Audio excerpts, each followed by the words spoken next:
Hello, welcome to the last video for week one, which is our just basic tutorial of Excel for beginners. In this tutorial, I am going to give you some tips and tricks for Excel. I'm going to cover some functions that are mentioned in Winston's book. For example, the first thing I'm going to talk about is named ranges, which is chapter 2 in Winston's book. So last week we talked about ranges being any collection of cells. I also mentioned that if you click on a cell, you can see its name up here in the top left corner in the name box. Well, Excel allows us to name ranges, so we can actually give a name to a set of ranges.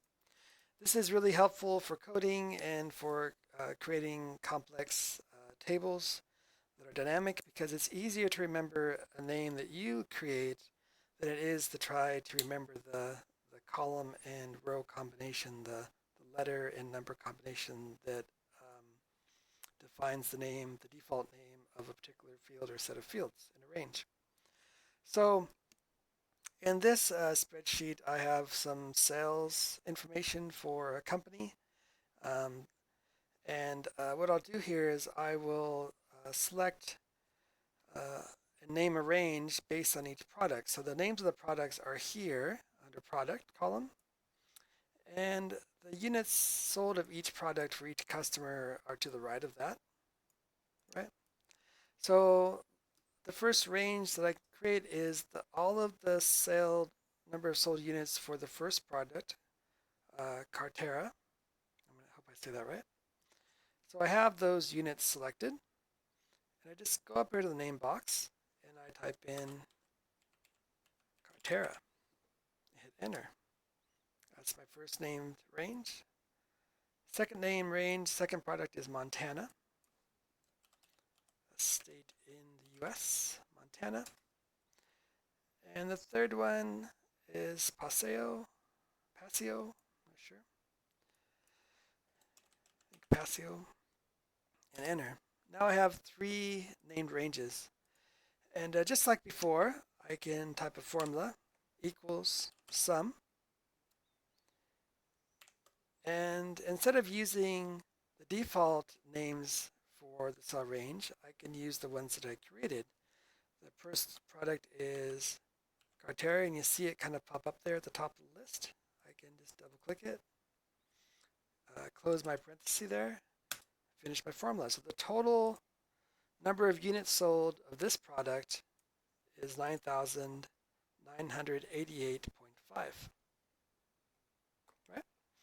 I can add to my formula here. Let's say I want to see the combined total of Cartera plus Montana. You'll see that Montana is highlighted in red here in the formula and also in the table, right? The cells are kind of a light red color.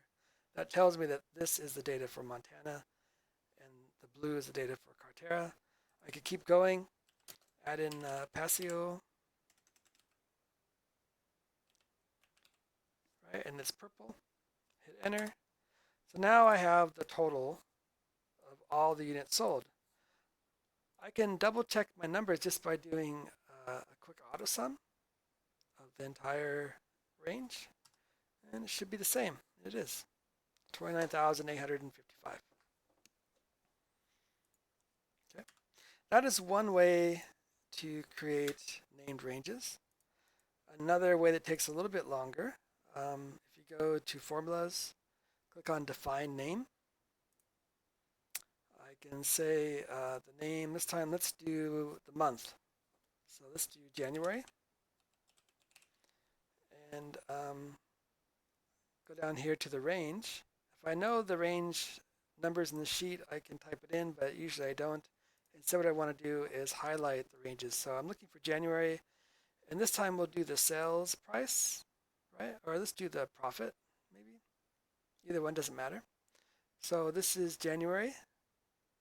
The first two are January, and those are the only two in January on the sheet. Hit enter. Click OK. And we'll do another one. Define name. This time we'll do June. And I'll highlight the profit figures for June. They are these three. 4, and the 1 at the bottom. Click OK. Let's try it, see if it works. So equals the sum of January. Excuse me. Didn't quite get it there.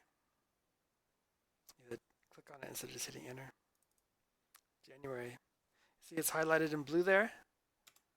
And it gives me the total for January for profit. And I can add June, typing comma, June. And I have the total for both January and June for profit. That's simple.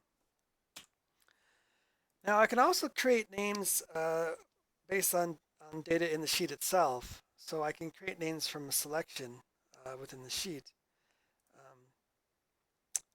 For example, let's say I had the sales price. I'm going to move it here. Just going to cut and paste it next to the year. Right? Sales price next to the year. And I wanted to set the sales price for the year 2014 as 20.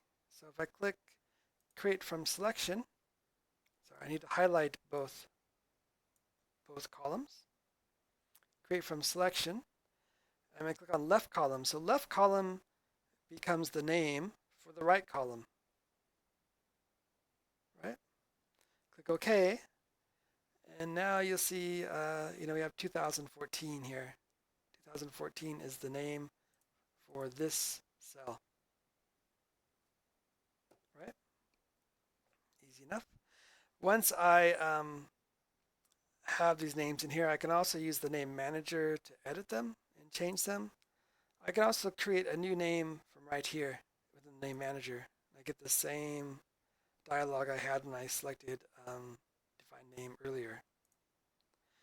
The name manager, I can edit these names and I can delete them.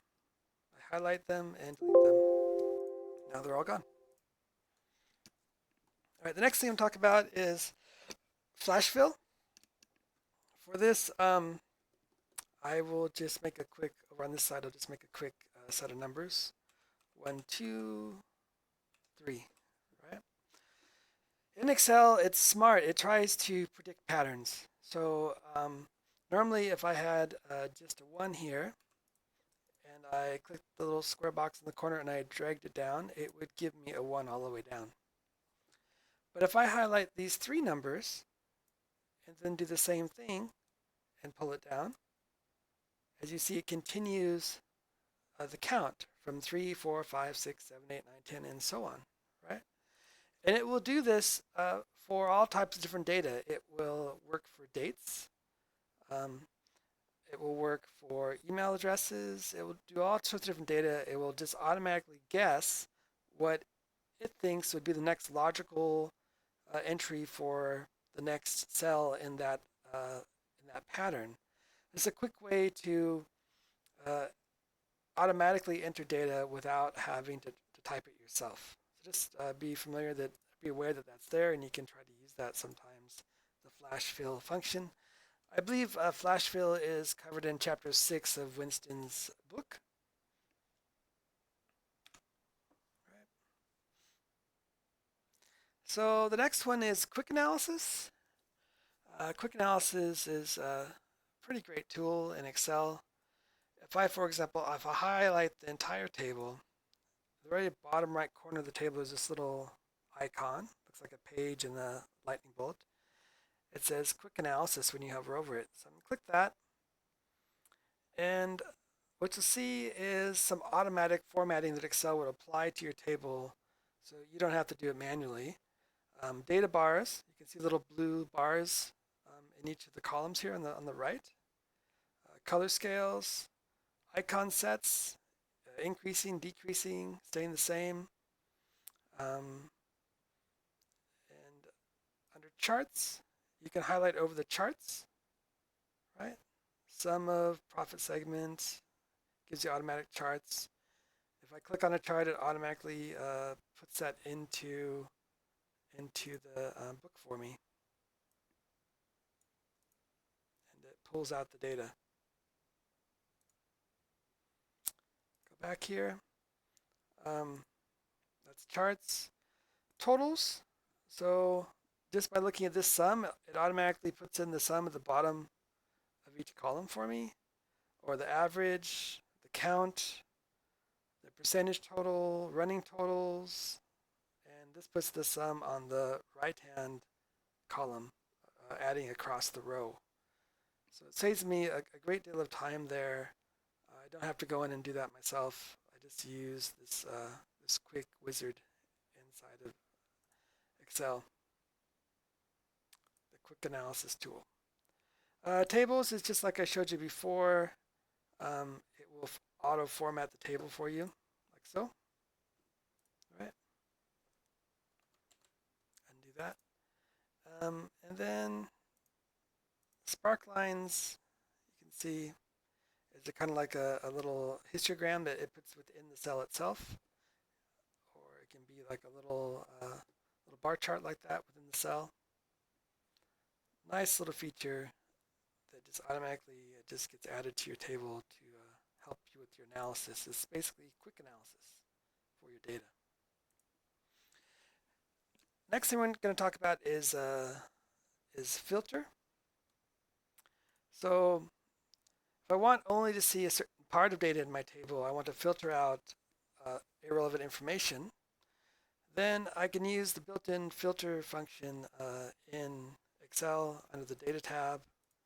It is this filter icon here.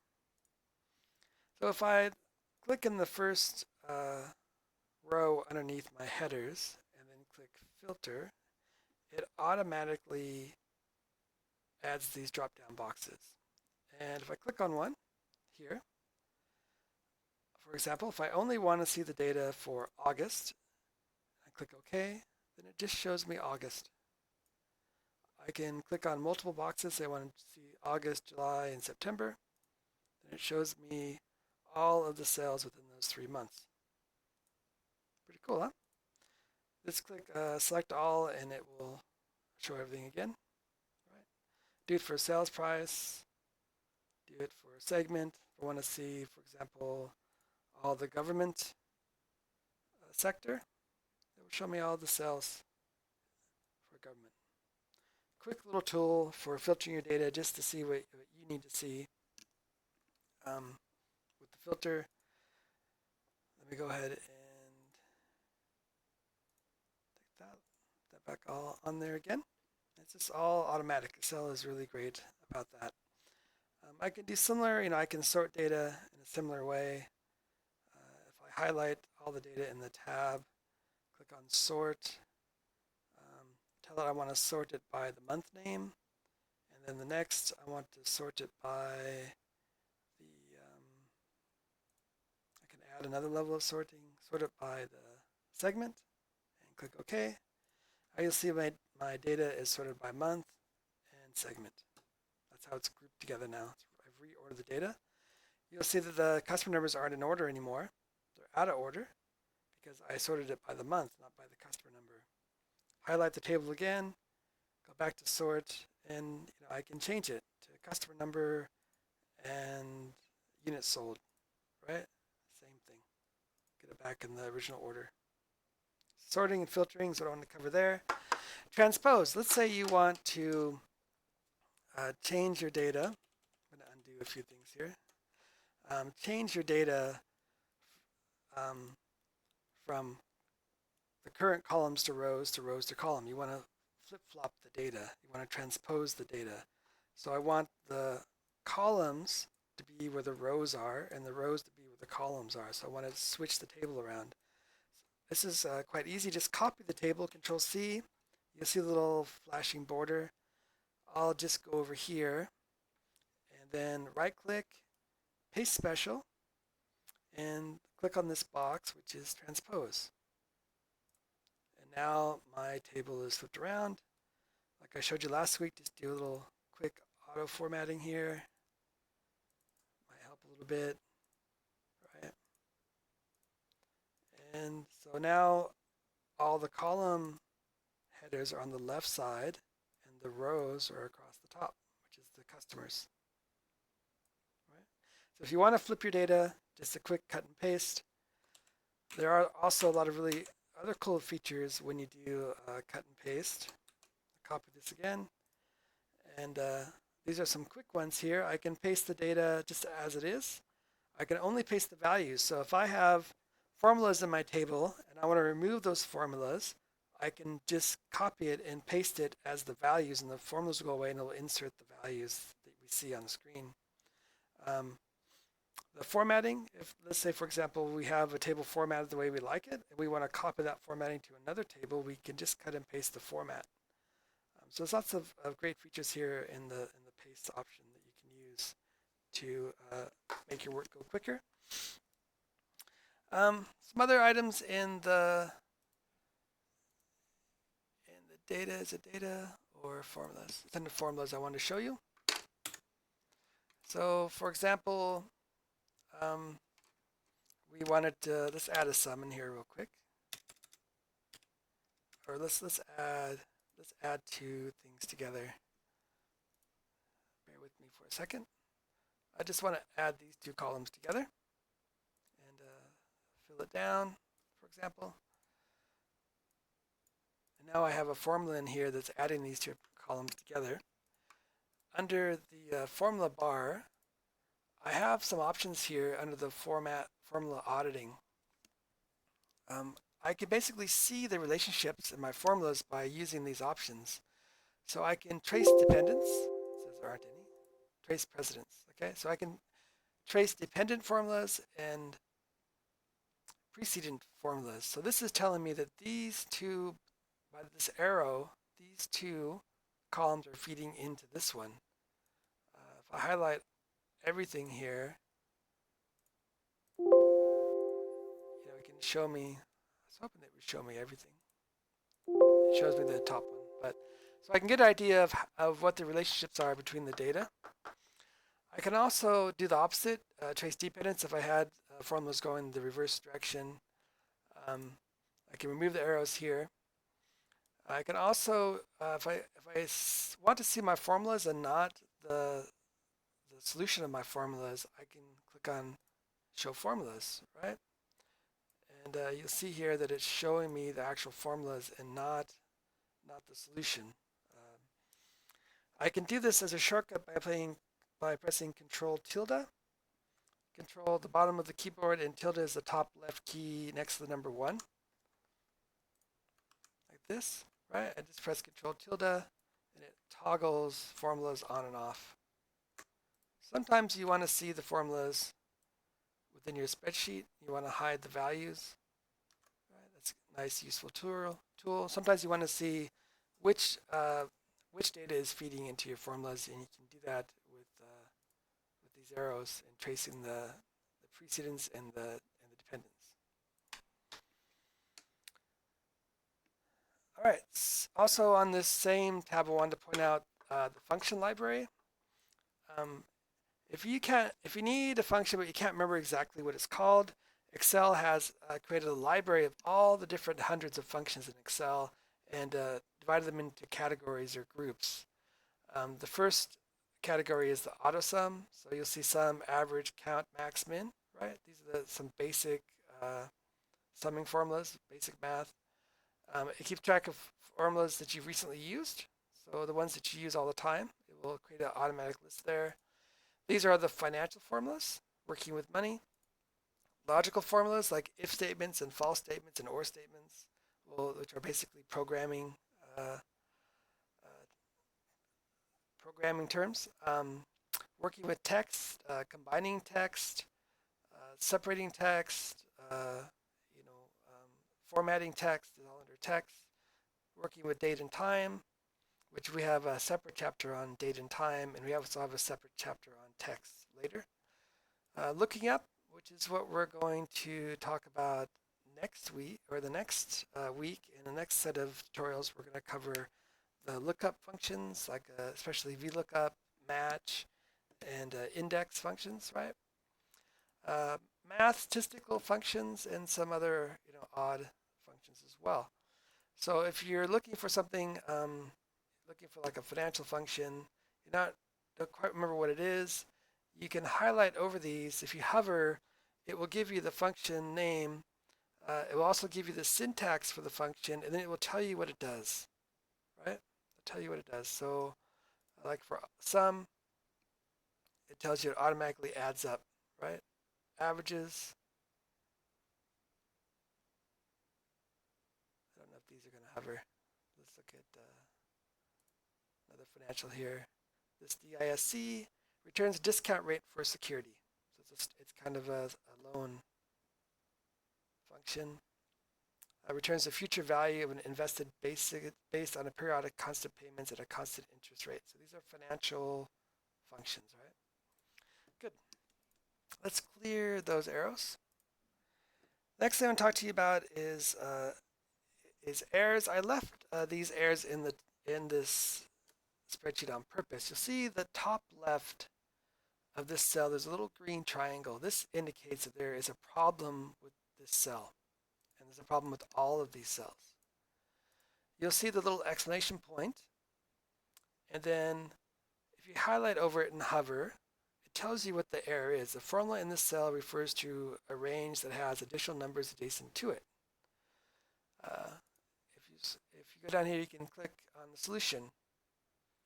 You can say formula omits adjacent cell, update formula to include cells, help in this error. So basically this error is telling us that there's a number here.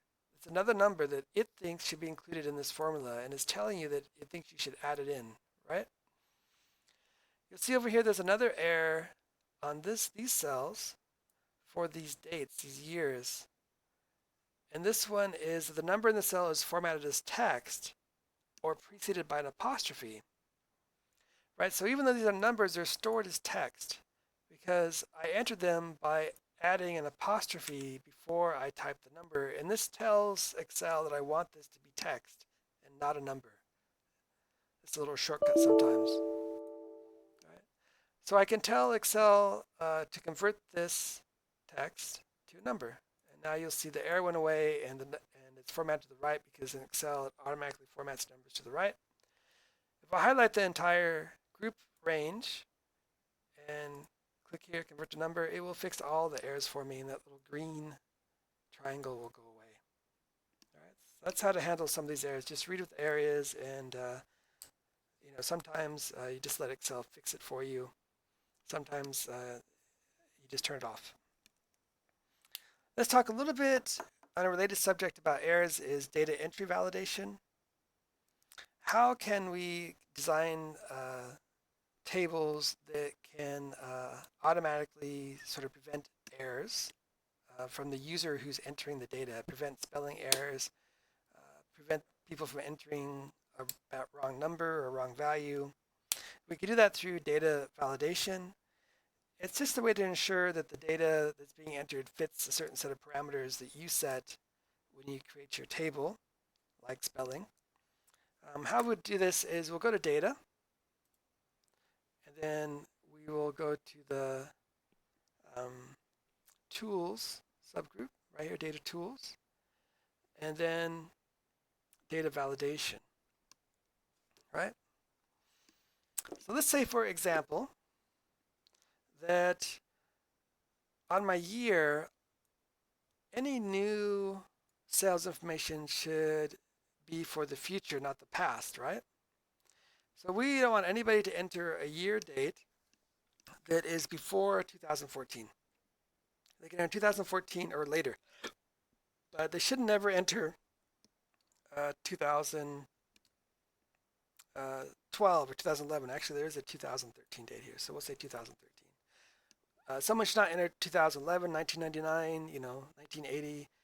These old dates should never be entered. Only current or future dates should be entered. So we can click on this column, the whole column, and click on data validation. Oops.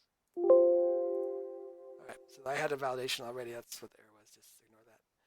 So what we want to do here is a whole number, and we want the data to be greater than 2000, 2012. 12. So it could only be 2013 or above. Click OK. Now when I go down here to the next cell in this column, if I type in 2016, it's good, right? Accepted it. But if I type in 2012, it gives me an error, right? It doesn't. So the default error is it doesn't match the restrictions. Now,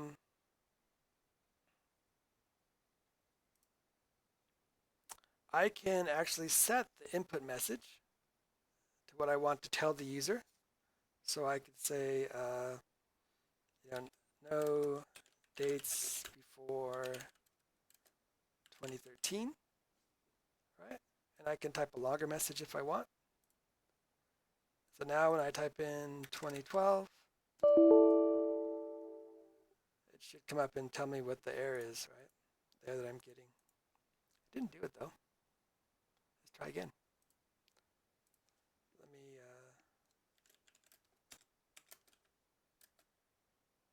try later date. Let's see if this works. Yeah, right there. It says no dates for 2013. Try later date. Right? It gives me a little message here before I enter the data. Actually, is where it comes up at. Right? Gives me the error and gives a little message there. So it's helpful. Another thing that's more common that we do in Excel sheets is we try to control or limit what can be entered specifically. And let's say, for example, under the segment here, we know that these are the possible choices, right? How do I know this? Well, one quick way to know this is I right-click on this cell, and I click on Pick from drop-down list, and it automatically gives me a drop-down list made up of the unique entries into all the cells above it. And there's 5 possible choices. Click one, right? That's a quick way to do it. If you don't have data validation for this particular column, but you want to make sure that you enter the correct data the correct way, and you avoid misspelling something. But I can permanently apply that list. So I click the whole column. Before I click the column, I want to copy these 5 choices. I'm going to paste them over here. Okay. I'm going to click the whole column here, and I will click Data Validation, Settings, and this time I'm going to click List. Right? And the source of my list is going to be this list right here. And I'll click OK. And now when I click on the cell, you see there's a drop-down box, and it gives me the list. Government. Next one, same thing. If I try to type in something else that is not on the list, it gives me an error. This is how we can try to ensure that the user is entering correct information into our table and doesn't accidentally enter the wrong information. Just to make sure everything is spelled correctly and it fits into the categories that we have preset for our database. That covers all the tips and tricks I wanted to go over in this video. Like I said, next week we will get into a VLOOKUP, index, and match, which is a way of sort of pulling data out of tables based on parameters similar to this filtering and validation, except that we're just going to be only pulling data to include in our formulas that we're looking for from the table that we specifically want to get out of the table, and not everything, without having to actually select ranges, without having to select particular parts of the table to add and subtract. We will write a formula that will include our parameters and only pull the data for those particular criteria. So thanks for joining me again, and we will see you in the next video.